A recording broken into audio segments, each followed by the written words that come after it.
Everyone, today we'll be running through some key concepts from the chapter Gravitation. These concepts would help you in tackling most of the problems asked in engineering entrance level examinations. Also, we have designed a set of problems which we'll be discussing at the end of the chapter. Now let's proceed with the theory part. Okay, so first we'll study Newton's law of gravitation.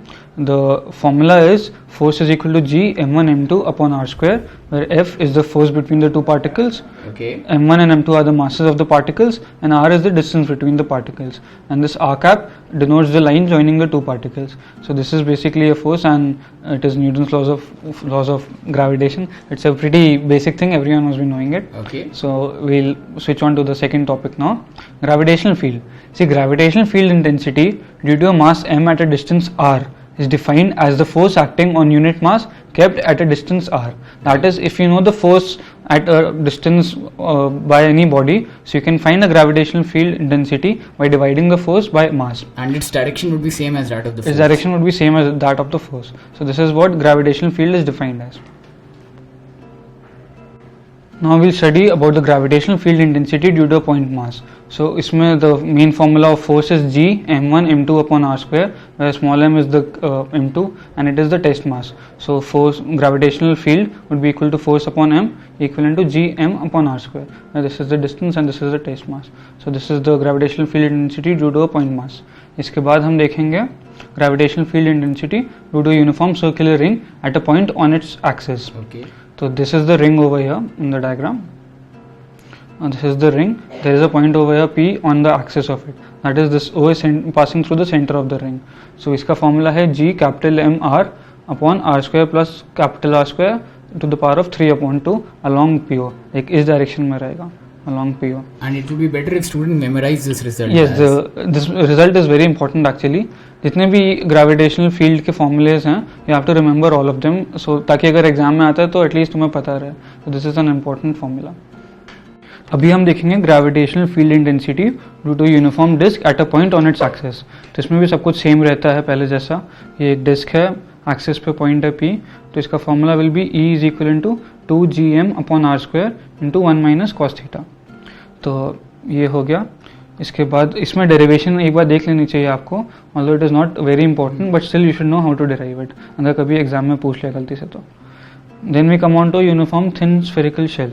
तो इसमें एक shell है ऐसे करके, shell के अंदर के points के लिए जितने भी है, लाइक शेल के अंदर ग्रेविटी है तो जितने पॉइंट्स इनसाइड है उनके लिए E is equal to 0. That is, यहाँ पे फोर्स भी नहीं लगेगा कुछ, ना ही कोई फील्ड लगेगा. So this is what it is. And when the point lies outside the shell, that time field is equivalent to Gm upon r square. That is where the distance r is measured from the center. So ये है point.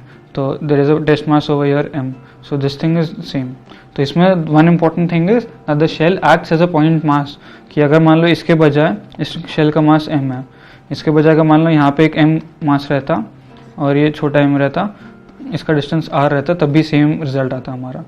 तो ऐसे आप याद कर सकते हो. So do we get the same result if the mass is placed on the sphere as well? Yeah, on the sphere as well. मतलब if it is placed over here on the sphere के लिए भी same result आएगा. Only a small r will become the radius of the shell. Yes. The next is field due to a uniform solid sphere. तो in this case हमारे पास एक sphere है जिसका पूरा density है, मतलब ऐसे करके mass रहेगा, shell रहेगा, पूरा filled है, एक dense है, uniform है. So in this the field at an external point is equal to Gm upon r square. So this is again the same as a point mass, कि इसके बदले अगर यहाँ पे point mass रहता तो भी same रहता. Now next we come on to an internal point. Internal point में field at an internal point is given as Gm r upon capital R cube.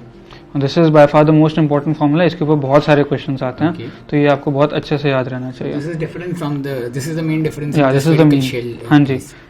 Shell रहता था तो अंदर जीरो हो जाता था. इस केस में ये आएगा, एक अंदर भी फील्ड है, क्योंकि अगर आप देखो ऐसे करके अंदर कोई पॉइंट है तो उसके अंदर भी यहाँ पे मास है खूब सारा, तो इसका फील्ड लग जाएगा इसके ऊपर. ठीक है. तो ये है. Now we come on to gravitational potential and how it is defined. See, gravitational potential is defined as the work done by an external agent against the gravitational field in bringing unit mass from infinity to that point. ताकि अगर मान लीजिए आपके पास एक छोटा सा m है मास, ठीक है, और ये कैपिटल m है, तो अगर आप इस पॉइंट को इन्फिनिटी से यहाँ तक ला रहे हो तो जो ये ग्रेविटेशनल फोर्स वर्क करेगा उसके अगेंस्ट जो दूसरा एक्सटर्नल एजेंट वर्क करेगा that is defined as a gravitational potential. तो इसको mathematically we can write it as minus dv upon r is equal to gravitational field. तो field is equal to minus dv upon r where v is the gravitational potential. And another thing is that v is a scalar quantity. इसके पहले field was a vector quantity and the force was also a vector quantity. But this v is a scalar quantity. अभी हमने potential को define करा. इसके बाद will see the various चीज़ों के कारण कैसे पोटेंशियल लगता है. तो पहला उसमें gravitational potential at a point due to point mass. तो इसमें v is equal to minus G M upon R. इसमें एक डिफरेंस है इसमें और फील्ड में कि फील्ड में आर स्क्वायर रहता था यहाँ पे, इसमें सिर्फ आर रहेगा और माइनस साइन भी आ जाता है. This is the main difference. इसमें बहुत बच्चे गलती कर देते हैं, वी को जल्दीबाजी में minus G M upon R square लिख देते हैं. तो ये वो फील्ड होता है, क्योंकि वो फील्ड होता है. तो ये गलती मत करिएगा. फील्ड और पोटेंशियल में डिफरेंस आर का रहता है सब जगह. अभी gravitational potential due to a ring. तो रिंग में ये रहेगा minus G M upon R square plus R square to the power of 1. जैसे फील्ड में 3 to the power of 3 upon 2 रहता था, इसमें 3 upon 2 minus 1 is equal to half. तो सीधा हाफ आ गया. जैसा आप याद भी कर सकते हो. तो इसमें ट्राई टू फाइंड एनालॉजी कि किस किस में सेम है दोनों में और आर का फैक्टर का डिफरेंस है. जैसे पॉइंट मास में एक आर का फैक्टर का डिफरेंस था, इसमें एक आर का फैक्टर का डिफरेंस है. ऐसे याद करने में आसान रहता है. Gravitational potential at a point due to a hollow sphere. तो अगर पॉइंट बाहर है शेल के तो it will come out to be minus G M upon R. That is the same as a point mass. ये तो सब जगह वैसे ही चलता है. बट अगर अंदर रहेगा तो हम अभी देखते हैं. अभी when the point is inside the shell उस समय v is equal to minus G M upon R. इसका लॉजिक ये है कि शेल के अंदर फील्ड जीरो रहता है. देयरफॉर जो एक्सटर्नल एजेंट वर्क करेगा उसको सिर्फ इस पॉइंट तक वर्क करना पड़ेगा. तो देयरफॉर यहाँ पे जो पोटेंशियल है वही पोटेंशियल अंदर भी कंटिन्यू होता रहेगा. ओके. जो पोटेंशियल है वो शेल के अंदर कांस्टेंट होता है और जितना सरफेस पे वैल्यू है उतना ही अंदर होगा. इसके बाद we'll see gravitational potential due to a solid sphere. तो जब outside the sphere है तो सिंपल सा minus G M upon small R. Point सब चार्ज जगह यही रहता है. पॉइंट मास के कारण जितना रहता है उतनी किसी भी शेल या स्फीयर हो कुछ भी सर्कुलर सा हो तो उसके कारण ही रहता है. तो बैलेंस रिस्क नहीं बाकी सिमेट्री का बोल रहे थे. ओके. तो ये हो गया. इसके बाद point lies inside the sphere. Inside the sphere का थोड़ा सा टेढ़ा सा formula minus G M 3 R square minus R square upon 2 R. तो ये भी याद करने वाला है क्योंकि थोड़ा सा डिफरेंट है. बाकी सारे फॉर्मूला आप एक ही बार में याद कर सकते हो. क्योंकि इसको याद करने में थोड़ा एफर्ट देना पड़ेगा. ये बहुत इंपॉर्टेंट है क्योंकि जितने भी हम क्वेश्चंस करेंगे जिसमें कोई अर्थ के सरफेस के अंदर डिग कर रहे हैं या एसएचएम कराना है या कोई भी टनल वाले डिग कर रहे हो तो उसमें सब जगह यही फॉर्मूला यूज होता है. ओके. काफ़ी इंपॉर्टेंट फॉर्मूला. इसमें भी आप देख सकते हो डायमेंशन में आर का टर्म बचेगा नहीं. You can always check it dimension also. Now we see what gravitational potential energy is. अभी तक हमने क्या क्या देखा? Gravitational force, gravitational field, gravitational potential. अभी हम देखेंगे पोटेंशियल एनर्जी क्या होता है. Okay. Energy, gravitational potential energy of two masses capital M and small m held at a distance r is defined as the amount of work done to bring the masses from infinity to their respective locations along any path and without any acceleration. अगर आप acceleration दे दोगे तो उसकी velocity आएगी, इसके कारण potential energy के साथ साथ kinetic energy भी आएगी. ओके. तो इसमें the potential energy is minus gm upon minus g capital M small m upon r. तो potential में क्या रहता था? हम टेस्ट मास को लाते थे. That is small m की वैल्यू 1 रहती थी उसमें. ओके. एनर्जी तब हो जाएगा जब आप किसी बड़े मास को ला रहे हो, मतलब 1 के अलावा किसी भी मास को ला रहे हो. तो बेसिकली पोटेंशियल एनर्जी आपको निकालना है तो पोटेंशियल लिख दो. पोटेंशियल को मान लीजिए v से डिनोट कर रहा है, उसको मास से मल्टीप्लाई कर लीजिए तो पोटेंशियल एनर्जी आ जाएगा. ठीक है. इसमें एक पॉइंट है पोटेंशियल एनर्जी इन्फिनिटी पे 0 रहता है. जैसे जैसे हम पास आते रहते हैं वैसे वैसे नेगेटिव हो जाती है. तो पोटेंशियल एनर्जी की हमेशा नेगेटिव रहती है और वो कम होते होते होते बढ़ते बढ़ते बढ़ते 0 हो जाती है at r is equal to infinity. Okay. So now we'll see variation in value of small t with 3-4 terms है उसमें. तो सबसे पहले तो एल्टीट्यूड देखते हैं. तो एल्टीट्यूड में क्या रहता है? मान लो ये अर्थ का सरफेस है, distance is capital R. Okay. You want to calculate the value of g at any height h. ठीक है. इसमें हम फॉर्मूला यूज करेंगे सबसे पहले. Variation in value of g that is force is equal to g m upon at a distance of h from the surface of earth become r plus h whole square. Okay. हमें पता है कि small g is equal to g m upon r square.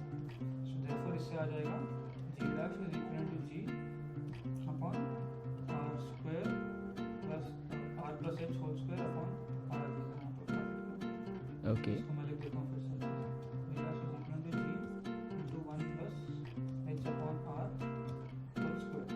है. Okay. अभी इसमें हम approximate करते हैं कि अगर h जो है छोटा है r से, लाइक बहुत बहुत छोटा है, तो बाइनोमियल अप्रोक्सीमेशन यूज करते हैं. तो इसमें क्या इसको ऐसे भी लिख सकते हैं हम 1 plus h upon r the power of -2. Binomial approximation में ये टर्म इधर आ जाता है, तो it become g into 1 minus 2h upon r. Okay. तो g dash is equivalent to g dash is equivalent to g 1 minus 2h upon r. Okay. This is applicable when h is very very small compared to 1. तो इसमें basically दो ही फॉर्मूले हैं, पहला ये और दूसरा ये वाला. इसमें आपको ऑप्शन देख के देखना पड़ेगा. लेकिन अगर दिया h is equal to r by 2 और r by 3 ऐसा Okay. तो r के टर्म्स में दिया हुआ है, तो फिर ऊपर वाला यूज करेंगे. हाँ ये वाला यूज करना. इसमें ये मत यूज करेगा, गलत आ जाएगा. ठीक है. Whereas अगर दिया h is equal to 1 upon 100 आ गया, ऐसे बहुत छोटी वैल्यू दिया, then you can use this. क्योंकि इसमें कैलकुलेशन थोड़ा इजी होता है, इसमें डिफिकल्ट होता है. बट इस बात का, इस डेरिवेशन का ध्यान रखो. Now we come on to the value variation in g due to depth. तो डेप्थ में हमने पढ़ा था वो वाला formula. It will come out to be g this force is equal to g r G M. g capital M into r upon r ऐसे करके रहा. इसमें Okay. जैसे जैसे डेप्थ के साथ जाएंगे तो दिस इज द फॉर्मूला. इसमें कोई अप्रोक्सीमेशन नहीं करेंगे. d को अगर आप r के बराबर भी कर देंगे तो Okay. ये फॉर्मूला यूज होगा. Okay. तो third one is variation in g due to rotation of the earth. इसमें अर्थ का ये डायग्राम बनाया है मैंने. ये अल्फा है, this is equator, this line, and ये कोई भी एंगल अल्फा पे हमें निकालना है कि यहाँ पे क्या वैल्यू रहेगी g की. यहाँ पे दो फोर्सेस लगे होंगे, एक लगेगा mg, दूसरा लगेगा m omega square r cos alpha. This is the centripetal force. Okay. तो जो नेट फोर्स रहेगा that is mg dash will be equal to the vector sum of this plus this. तो वेक्टर सम करने के लिए m square मतलब ये m1 mg whole square plus इस चीज का whole square plus 2 mg into this into cos of 180 minus alpha. Okay. तो ये फॉर्मूला है. इसमें ये आपको याद रखना है कि g मैक्सिमम रहता है जब alpha is equal to 90 degree रहता है, दैट इज पोल पे. मिनिमम रहता है alpha equal to 0 degree, that is equal to. इसका इतना यूज नहीं करते. आपको वो पता होना चाहिए कैसे डिराइव करना है अगर पूछो तो, बट ये डायरेक्टली फॉर्मूला मत करने की जरूरत है. ठीक है. So one correction students can make here. G is minimum at alpha equal to 0 degree. So students kindly note this correction, which is at the equator. Now we will study about escape velocity. See, escape velocity is the minimum speed with which a body must be projected from the surface of a planet so that it permanently overcomes and escapes from the gravitational field of the planet. That is कि अगर मान लो आपका अर्थ है, यहाँ पे surface से कुछ भी वेलोसिटी से खींच रहे हो, हमें ऐसा चाहिए कि वो इन्फिनिटी तक पहुँच जाए. तो इसको हम एस्केप वेलोसिटी निकालने के लिए क्या करेंगे? सबसे पहले यहाँ पे टोटल एनर्जी निकालते हैं. टोटल एनर्जी क्या रहेगा? Half mv square plus potential energy. Potential energy मान लेते हैं, that is potential energy at the surface of अर्थ. तो हमें क्या चाहिए कि ये इन्फिनिटी तक पहुँच जाए. तो इन्फिनिटी पे potential energy plus kinetic energy निकालना है. पोटेंशियल एनर्जी तो हमें पता है कि जीरो रहता है इन्फिनिटी में, जी. तो ये टर्म जीरो हो जाएगा. उसके बाद kinetic energy, we want this velocity to be minimum, तो देयरफॉर इसके लिए इसको भी हम जीरो कर देंगे. दैट इज इन्फिनिटी पे v should be equal to 0. Okay. This is what it is. तो हम लिखते हैं इसका वैल्यूज का रन करते हैं. Half mv square plus minus g capital M upon into m energy into r. This should be equal to 0. इसमें ये 0 और ये भी 0. इससे हमारा आ जाएगा m तो कैंसिल हो जाएगा, बट फिर भी लिख देता हूँ. Half mv square is equal to g capital M small m upon r. ये कैंसिल हो जाएगा मास, तो वेलोसिटी आ जाएगा under root 2 capital M g upon r. This is the v escape. Okay. R is the radius of the Earth. r is the radius of the earth. Okay. Sorry, यहाँ पे r will be capital Capital R. This is the value of escape velocity. Okay. अब इसमें एक दो points हैं कि escape speed is independent of the mass and the direction of projection of the body. That Okay. Is mass के तो independent है, हमने देख ही लिया. इसके अलावा क्योंकि ये एनर्जी काइनेटिक एनर्जी है, तो अगर मान लीजिए अर्थ ऐसे करती है, हम उसको परपेंडिकुलर प्रोजेक्ट कर रहे हो, ऐसे कि किसी भी एंगल को प्रोजेक्ट करेंगे तो it will not make any difference, क्योंकि हमने एनर्जी के टर्म्स में कैलकुलेट करा है. Okay. सेकंड इज कि फॉर अर्थ g की वैल्यू हम लिखेंगे, r की वैल्यू लिखेंगे, तो velocity comes out to be रफली 11.2 kilometres per second. This is a very high velocity. So escape velocity is constant for a particular planet. Yes. Okay. Surface of a particular planet. Okay. इसके velocity थोड़ा सा change हो जाएगा कि अर्थ का shape थोड़ा सा मतलब इक्वेटर पे स्क्वेश रहता है, और ये ओमेगा के कारण भी थोड़ा सा मतलब different places okay, but generally we assume it की कांस्टेंट ही है. मान के चलते हैं। जैसे g को भी कांस्टेंट मान के चलते हैं, हाँ. वैसे इसके वेलोसिटी को भी कांस्टेंट मान के चलते ओके. हैं। Now we come on to motion of satellites. This is perhaps the most important part of the chapter gravitation. क्योंकि इस पे काफी सवाल आता है, majority 60 to 70% of GE problems come on motion of satellites. इसमें सबसे पहले एक्सप्लेन व्हाट इज इन कौन से कॉन्सेप्ट यूज होता है. मान लीजिए आपका कोई प्लैनेट है, अर्थ मान लीजिए इसको, ये सर्कुलर ऑर्बिट में कुछ रोटेट कर रहा है. मान लीजिए सैटेलाइट इसको ऐसे डिनोट कर देता है. इसका एक तो ग्रेविटेशनल फोर्स लगेगा और दूसरा सेंट्रीपिटल फोर्स चाहिए होगा ताकि ये सर्कुलर मोशन पे रोटेट करे. ओके. तो ऑर्बिटल वेलोसिटी ऐसे ही निकालते हैं. तो देखिए ग्रेविटेशनल फोर्स क्या रहेगा, G capital M is the mass of this and small m is the mass of this, Gmm upon r square. r is the distance, जो सर्कल का रेडियस है. ओके. हमें पता है कि मोशन सर्कुलर होने के लिए it should be equivalent to m v square upon r. ठीक है, तो ये मतलब बेसिक कंडीशन है, आपको हमेशा ये याद रखना है. वेलोसिटी का डायरेक्टली फॉर्मूला मत यूज करना, always go through this process. Derive कर लो, कुछ भी याद करने की जरूरत नहीं पड़ेगी. ओके. इससे फिर m कैंसिल हो जाएगा, ये कैंसिल हो जाएगा, वेलोसिटी आ जाता है under root gm upon r. ठीक है, इससे आपको ऑर्बिटल वेलोसिटी है. नाउ टाइम पीरियड हमें पता है क्या रहता है, 2 पाई अपॉन ओमेगा. सबसे बेसिक से स्टार्ट करते हैं, कुछ भी रखने की जरूरत नहीं है. तो ओमेगा को हम लिख सकते हैं v is equal to omega r. तो omega will be v upon r, तो 2 pi upon v into r. therefore हम लिख देते हैं value 2 pi r to the power of 3 into g. इससे हम ये देख सकते हैं that time period is proportional to r to the power of 3 upon 2. इस पर डायरेक्टली काफी बार क्वेश्चन पूछ लेता है. ओके. रेडियस को डबल कर देंगे तो टाइम कितना हो जाएगा, ऐसे जे में काफ़ी पूछते हैं. बट मैं ये रिकमेंड करूँगा कि आप ये रिजल्ट याद कर सकते हो चाहिए तो, बाकी पूरा बाकी मतलब उस टाइम डिराइव हो सकता है. 2 मिनट लगता है मुश्किल से. अभी energy of the satellite. Energy of the satellite is what, kinetic energy, एक तो टोटल एनर्जी की अगर हम बात करें प्लस पोटेंशियल एनर्जी. तो इसमें एक तो बड़ा इंटरेस्टिंग रिजल्ट आता है. सबसे पहले काइनेटिक एनर्जी पे जाते हैं. काइनेटिक एनर्जी क्या है, हाफ m v स्क्वायर. तो वेलोसिटी हमने क्या निकाला था यहाँ से,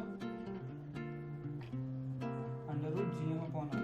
इसको रिप्लेस कर देते हैं, half into m into gm upon r, इसका स्क्वायर हो जाएगा. therefore kinetic energy will be equivalent to g capital M upon 2r. And अगर हम पोटेंशियल एनर्जी की बात करें तो ये हो जाएगा minus g capital M upon r. तो therefore जो टोटल एनर्जी रहेगा किसी भी सैटेलाइट का, that will be equivalent to potential energy plus kinetic energy. Okay. Potential energy plus kinetic energy हम करेंगे अगर, हमारा आ जाएगा total energy minus g capital M small m upon 2r. Okay. This is the total energy. इससे एक बहुत important result आता है कि जो काइनेटिक एनर्जी है that is equal to minus of the total energy, and potential energy है that is equal to 2 times of the total energy.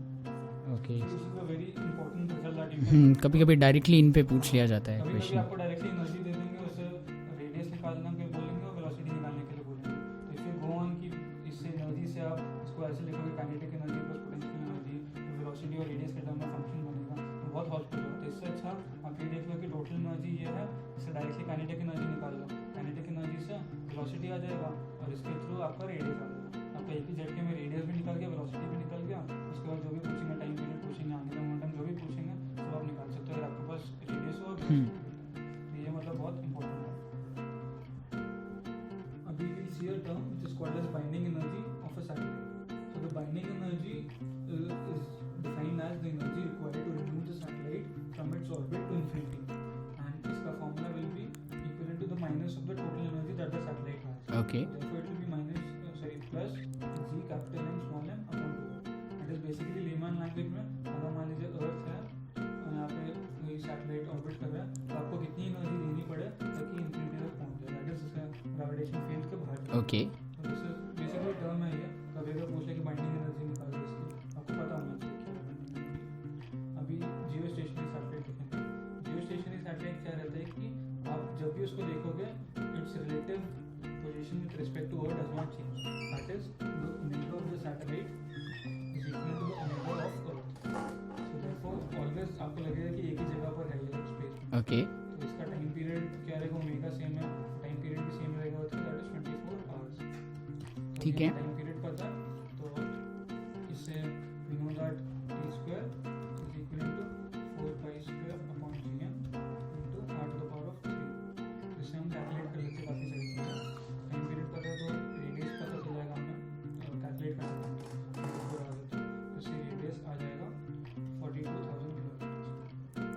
सो ये हर जियो स्टेशनरी सैटेलाइट के लिए यही वैल्यूज होती हैं. वैल्यू होती है और रेडियस इतना है तो height will be equal to 36,000 रफली अप्रोक्सीमेटली इतना मान के चलते हैं 6,400 सब्ट्रैक्ट कर दीजिए तो जियो स्टेशनरी सैटेलाइट इतने ही हाइट पे ऑर्बिट कर सकते हैं और इनका काफ़ी यूज रहता है प्रैक्टिकली जीपीएस के लिए काफ़ी चीज़